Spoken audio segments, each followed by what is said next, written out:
प्रिय विद्यार्थियों, आज हम पढ़ेंगे प्रश्नावली 1.2 क्वेश्चन नंबर 2। पूर्णांकों के निम्नलिखित युग्मों के एचसीएफ और एलसीएम ज्ञात कीजिए तथा इसकी जांच कीजिए कि दो संख्याओं का गुणनफल एचसीएफ इंटू एलसीएम के बराबर होता है। इसमें आपको पहले एचसीएफ ज्ञात करना होगा, इसके बाद एलसीएम ज्ञात करना होगा और इन सभी के बाद में आपको जांच भी करनी है कि दोनों संख्याओं का गुणा यानी एचसीएफ इंटू एलसीएम के बराबर होता है या नहीं। इसके पहले क्वेश्चन को सोल्व करते हैं। इसका पहला क्वेश्चन है 26 और 91 में इसका एचसीएफ ज्ञात करेंगे, इसका एलसीएम भी ज्ञात करेंगे और जांच भी करेंगे। तो हम इसका पहले निकालेंगे एचसीएफ और एचसीएफ ज्ञात करेंगे यूक्लिड विभाजन प्रमेय से, यानी ए बराबर बी क्यू प्लस आर। ये कौन सी विधि है? यूक्लिड विभाजन विधि। इसमें आपको पता पहले क्या करना पड़ता है, जो सबसे बड़ी संख्या होती है उसको लेते हैं यानी 91, और इससे छोटी संख्या कौन सी है? 26। इसको लिखेंगे बाद में। अब आपको करना क्या है, जो संख्या दे रखी है ना बड़ी, इसको हम यहाँ उतारेंगे 91 को, और जो छोटी संख्या है उसका भाग देंगे, यानी इस 26 का भाग 91 में देंगे। इसका भाग इसमें दिया तो भागफल आ जाएगा 3 और कितना बचेगा? शेषफल यहाँ पर 13। ठीक है, फिर आगे उतारेंगे। इस 26 को यहाँ पर लिख रहे हैं और भाग किसका देंगे? शेषफल का, यानी शेषफल कितना हमारे पास? उतार देंगे 13 को। ठीक है, इसका भाग इसमें देंगे, यानी इस 13 का पाड़ा इतनी बार बोलो कि 26 आ जाए।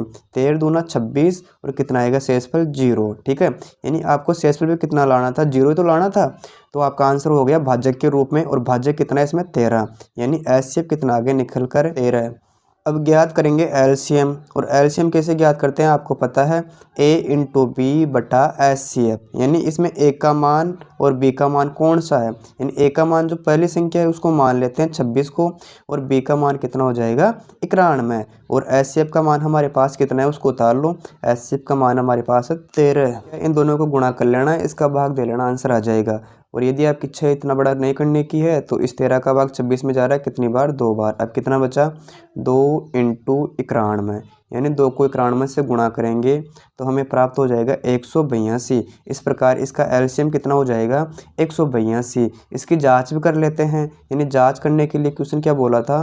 दो संख्याओं का गुणा, यानी दोनों संख्याओं का गुणा इसके बराबर होगा एचसीएफ इंटू एलसीएम के, एचसीएफ इंटू एलसीएम। और दो संख्या कौन कौन सी थी? इसकी पहली संख्या 26 और दूसरी संख्या कौन सी है? 91। इसी प्रकार एचसीएफ कितना उतारेंगे? 13 इंटू एलसीएम कितना है? 182, यानी इन दोनों को गुणा करेंगे, जो भी संख्या प्राप्त होगी इस संख्या के बराबर होगी। अब करेंगे 26 इंटू 91 तो हमें प्राप्त हो जाएंगे 2364। इसी प्रकार इसको इससे गुणा करेंगे तो हमें प्राप्त हो जाएंगे 2364, अर्थात इन दोनों का मान बराबर आ जाएगा। ठीक है, इस प्रकार क्वेश्चन नंबर 1 सोल्व होता है। अब क्वेश्चन नंबर 2 को सोल्व करेंगे। 510 और 92 का एचसीएफ ज्ञात करेंगे।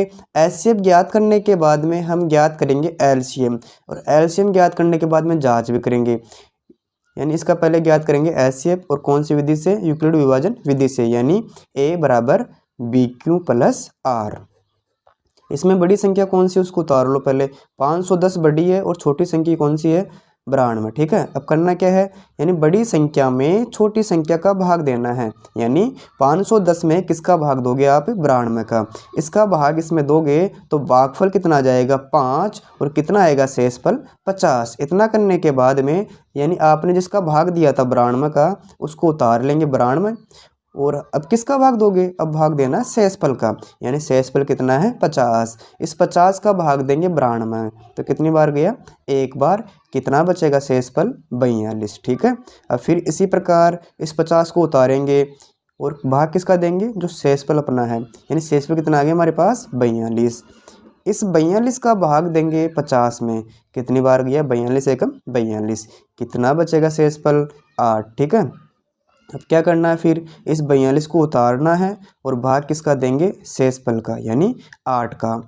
यानी 8 का पाड़ा इतनी बार बोलो कि 42 आ जाए। 8 पंजो 40, यानी भागफल आ गया 5 और शेषफल कितना आएगा हमारे पास? 2। अब उतारेंगे 8 को यहाँ पर और भाग किसका देंगे? शेषफल, यानी 2 का। इस 2 का भाग देंगे 8 में, यानी 2 का पाड़ा इतनी बार बोलो कि 8 आ जाए। 2 चौके 8, और कितना आ गया? शेषफल 0। यानी आपको जहाँ तक करना है जब तक 0 नहीं आ जाता, इसमें आ गया 0 तो आपका उत्तर भी निकल कर आ जाएगा। यानी एचसीएफ का मान कितना हो गया? 2, जो भाजक के रूप में है, यानी एचसीएफ कितना हो गया? 2। अब ज्ञात करेंगे एलसीएम, और एलसीएम कैसे ज्ञात करते हैं पता आपको, a इंटू बी इसके बटे में आ जाएगा एचसीएफ। अब ज्ञात करोगे एलसीएम, और एलसीएम ज्ञात करने का फॉर्मूला मैंने बता रखा है a इंटू बी बटा एचसीएफ। बहुत सिंपल है। इसमें a का मान जो पहली संख्या है उसको लिख लेना, a का मान कितना 510 इंटू बी का मान कितना है 92, ठीक है। और एचसीएफ कितना हमारे पास, एचसीएफ आ गया 2। अब इसमें करना क्या है, इन दोनों को गुणा कर लो, फिर 2 का भाग दे लो, इससे आपका एलसीएम निकल कर आ जाएगा। और आप इतना बड़ा नहीं करना चाहते तो आप एक काम करो, इसका भाग इसमें दे लो, यानी 2 का भाग 510 में दिया तो हमें कितना प्राप्त होगा 255। अब कितना बचा 255 इंटू 92। अब इसको इससे गुणा करेंगे तो हमें कितना प्राप्त हो जाएगा 23,460, जो आपका एलसीएम हो जाएगा। अब इसकी जांच भी करेंगे, और जांच कैसे करेंगे, क्वेश्चन में दे रखा है डायरेक्टली, उसमें देख लेना। जैसे पूर्णांकों का गुणा एचसीएफ इंटू एलसीएम के बराबर होता है, और पूर्णांक कौन कौन से हैं 510 और 92, यानी 510 इंटू 92 करोगे, और इधर एचसीएफ कितना अपना 2 इंटू एलसीएम कितना आ गया 23,460। इन दोनों संख्या को आप गुणा करोगे, और इधर इन दोनों संख्याओं को आप गुणा करोगे, जो भी संख्या आएगी दोनों का मान बराबर होना चाहिए, अन्यथा गलत हो गया आपका। इसको इससे गुणा करेंगे तो हमें प्राप्त हो जाएंगे 46,920। इसी प्रकार इसको इससे गुणा किया तो हमें कितना प्राप्त होगा 46,920। इस प्रकार इसकी जांच होती है। अब इस क्वेश्चन का तीसरा क्वेश्चन करेंगे, 336 और 54 का एचसीएफ भी ज्ञात करेंगे, एलसीएम भी ज्ञात करेंगे और जांच भी करेंगे। इसका हम पहले ज्ञात करेंगे एचसीएफ। इसके लिए हम कौन सी विधि का प्रयोग करेंगे, यूक्लिड विभाजन विधि का, यानी a बराबर BQ प्लस R।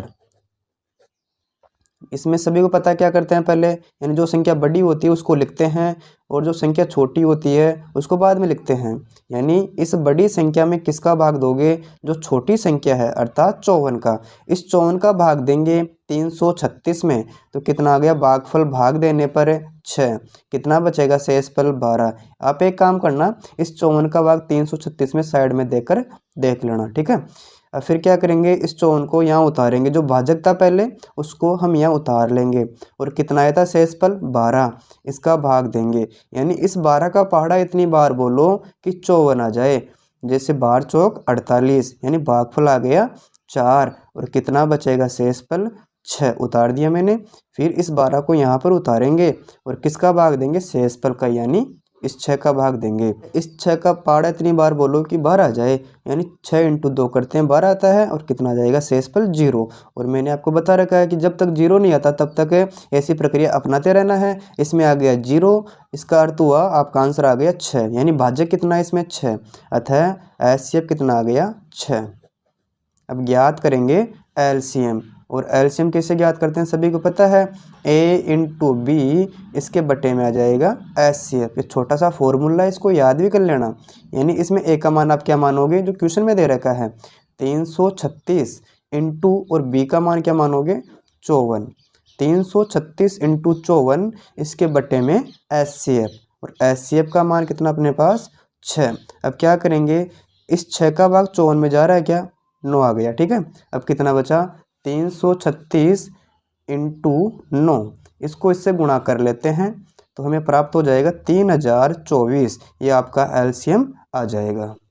अब करेंगे जांच, और जांच कैसे करते हैं, क्वेश्चन में दे रखा है पूर्णांकों का गुणा इसके बराबर होगा एचसीएफ इंटू एलसीएम के, और पूर्णांक कौन कौन से थे 336 इंटू करेंगे 54, इसके बराबर एचसीएफ कितना अपने पास 6 इंटू करेंगे एलसीएम, एलसीएम कितना है 3024। इसको इससे गुणा करोगे और इसको इससे गुणा करोगे, जो भी संख्या आपको प्राप्त होगी दोनों बराबर होगी।